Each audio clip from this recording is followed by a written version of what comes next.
shoulder so I can feel what's going on, and then I move it anterior and posteriorly back and forth. All right, but you got to distract or pull down and give a load to the arm. So this is a load and shift test. That tests for what? Glenohumeral instability. You have a problem with what? Hurts. What else? Facial expression. What else? A lot of movement. A lot of movement. How do I know if it's just not normal for Justin to have a lot of movement? Test the other arm. Okay. Anterior drawer test. Lie down. All right. Anterior drawer test. It says to abduct to 80. So I just go to 90. Then I just go back a little bit. Okay. Then it says horizontally abduct 10. So I just bring it up a little bit. All right. Then it says externally rotate 10. So I just turn his arm a little bit. Okay. So those are your first to get them all set. Stabilize. Distract, that means pull, okay, all right, and then move it up, and seeing how much play is in that shoulder. All right, once again, gotta always test the other side to see where he's at. Posterior drawer test, abduct 90, horizontally abduct 20, internally rotate, pull down a little bit, all right, and then push down, and seeing how much movement he's got, all right. Got to compare to the other side once again. All right, that's posterior drawer. Sulcus test, stand up. Sulcus test is another easy one I won't have you do on the test, but practice it just so you can see what it looks like. All you do is just take the arms and pull down, and then you got to have your shirt off though. All right, and you'll see these little sulcuses form here. All right, so maybe, you know, Taylor's got shoulders showing, you guys can do it on her. All right, and see what's going on. All right, because otherwise it's hard to do it. Apprehension test. Crank test, all that is sit up. Arm here and just crank them back, okay? All right, if he has apprehension, pain, all right, grimace, all right, you know, but obviously compare to the other side and see what's normal for him. So that's crank test. You can do another apprehension test, supine, so on your back, all right. 90 degrees of flexion, okay, internally rotated, push down, okay, all this is like this, and then you're pushing down. I like to have them off the side of the table a little bit, so it doesn't work good on this table, because you're not going to get much movement, so you need them off a little. Relocation test is just like a crank test, except I push up on the arm, and then push down, and crank them again, okay. Once again, pain, apprehension, grimace, all right. All those tests, though, were for what? GH joint, all right? Shoulder impingement, sit up. We can do Mears test, all right, so face them, okay? And force flexion overhead, all right? So this is for what? Shoulder impingement, so just force him into flexion, okay? Once again, if he has frozen shoulder or shoulder impingement, I mean, you'd be like this, stuck or something. You'd notice it pretty obvious, but you try to do it by passively moving him, and a lot of times it doesn't even let you because he's had his arm not moved for so long. All right, so he's always like, when he moves, he doesn't really move the shoulder because it bothers him, it causes him pain. So scar tissue all sets in, and then you can't move the shoulder joint. All right, so we'll try to move it. And even doing this, we might pop a little what? Scar tissue, okay. I mean, I've moved some people before, and you just hear like pop, pop, pop, pop, pop, pop. All right, and then all of a sudden, oh, like, oh, I can move my arm. It's good. All right, we broke up all the scar tissue that was in there. All right, sometimes you can't do it no matter how hard you push. So you're going surgically and laser all that off. Okay. Hawkins-Kennedy, same thing. Shoulder impingement, this direction. Okay, and then pushing this direction. I mean, obviously he doesn't have any shoulder impingement. He's pretty flexible. Supraspinatus test, stand up. All right, so do this. Go all the way up, then all the way to 90. Hold your arms there. Don't let me push them down. Okay. All right. And we look. Now, normally, if they have a problem, one arm will go right down when you push it, or you'll hit it and it just falls right down. Okay. That's which one? Drop on. Drop on. Empty can, 90 degrees, 30 degrees, down like you're emptying a can. Same thing. Hold it there. Don't let me push you down. All right. Same thing. Or sometimes you hit it and it falls down.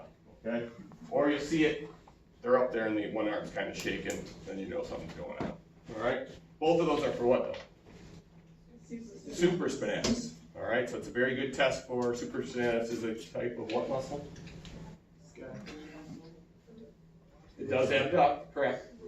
Rotator cuff, it's one of your rotator cuff, it's one of your sits muscles, all right? So rotator cuff test or super spinatus.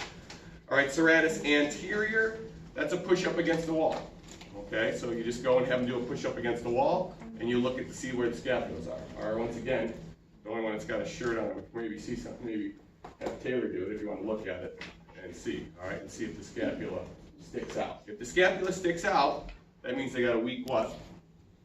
Serratus anterior. If only one of them sticks out, that usually tells us there's a problem with the nerve. All right, the long thoracic nerve, which innervates the serratus anterior. All right, bicep tendon, Jurgensen. So the next three tests are for biceps. All right, to see if they tore their biceps. All right, so this one, they're sitting here at 90, they're pronating their hand, and then they're going to supinate against resistance as you pull down on the arm. So you can do it a lot of different ways. You can kind of hold their hand, shaking hands, pull down on the arm. All right, then I want you to resist. I'm going to resist you, but I want you to try to supinate your forearm. Okay? And if they end up having pain in the bicipital groove, all right, that's usually a good indicator. Bicep tear, bicep rupture, some type of bicep problem, bicep tendonitis, whatever. We got a bicep problem. All right?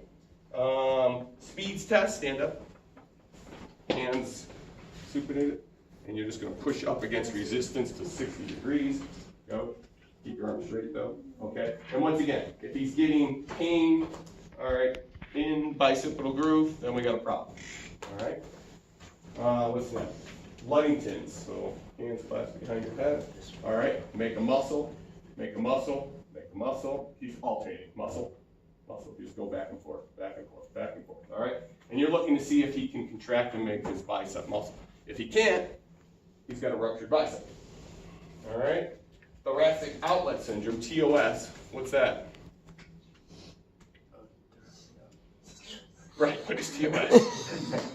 I said thoracic outlet, then I said TOS. I think you put those together.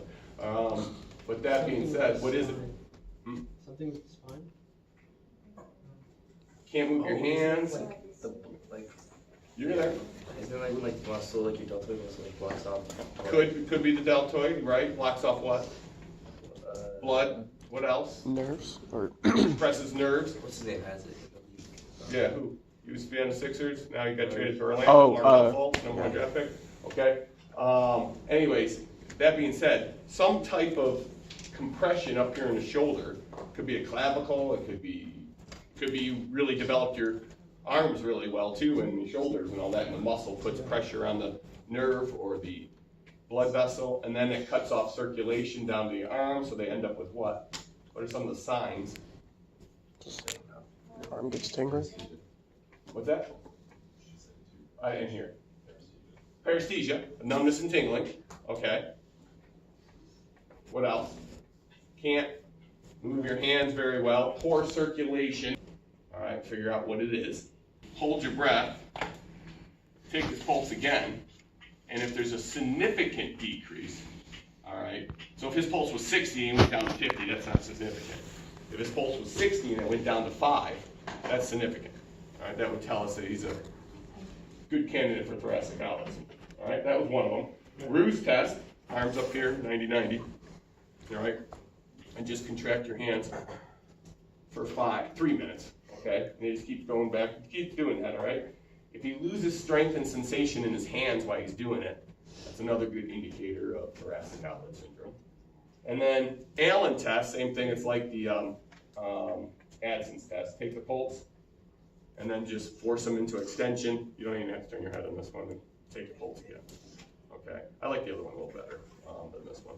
This is the easy way of doing it. All right. And same thing. Significant decrease in pulse tells us that thoracic outlet syndrome. What are signs of thoracic outlet syndrome? Tingling in the arm. Paresthesia, numbness, pain, tingling, cold hands, Can't loss grab. of light contraction in the hands, cold fingers, poor circulation, things of that nature. Okay? All right, so that means you guys got